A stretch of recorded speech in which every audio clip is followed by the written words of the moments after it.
说实话，一开始我对范丞丞还是挺有好感的，毕竟早先看了《青环》，现在的《奔跑吧》虽然他的一些表现被吐槽了，但却是也做了不少的节目效果。只是最近范丞丞和周深粉丝互撕的事儿，让我越发觉得下一季《奔跑吧》真的别请流量偶像了。01粉丝互撕，尽管目前粉丝互撕闹得很厉害，但是我个人认为范丞丞和周深两人的关系是没有任何问题的。只是很多时候流量加粉丝加各种剪辑放大，就会刻意引导粉丝去撕。这一次撕得很过分，感兴趣的朋友还是自行搜索吧。笔者这里不愿意放任何双方奇奇怪怪造谣的黑料。虽然或许范丞丞并没有太多问题，但是奔跑吧播出这么久了，范丞丞搞出来的节奏真的不算少。最严重的一次应该就是粉丝网暴孙珍妮了。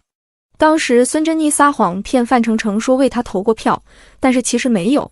然后孙珍妮作为一个初次参加跑男的女嘉宾，就被粉丝屠了广场。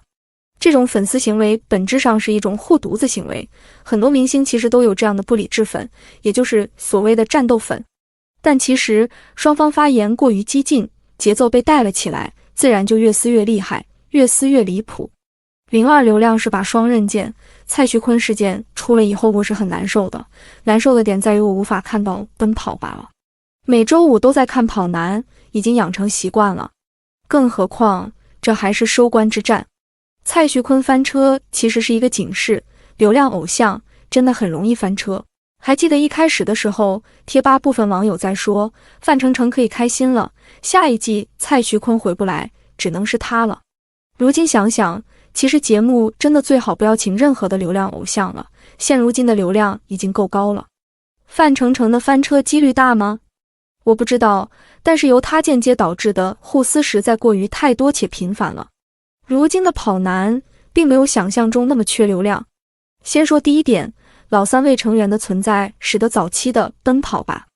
兄弟粉丝并不会不关注节目，只有3位元老李晨、Angelababy、郑恺还在，节目粉就不会流失太多。第二点则是流量问题，虽说白鹿和周深走的不是偶像明星那一套，但是2位的流量其实真的不算小。长月烬明当时能被吐槽成那样，白鹿在互联网更是各种被黑，可想而知他的对家有多少，自身的关注度又有多高。周深又何尝不是如此，纯歌手赛道卷得离谱，本身又占据着较多资源，近几年上升速度飞快，粉丝、歌迷、路人粉数量真的不算少。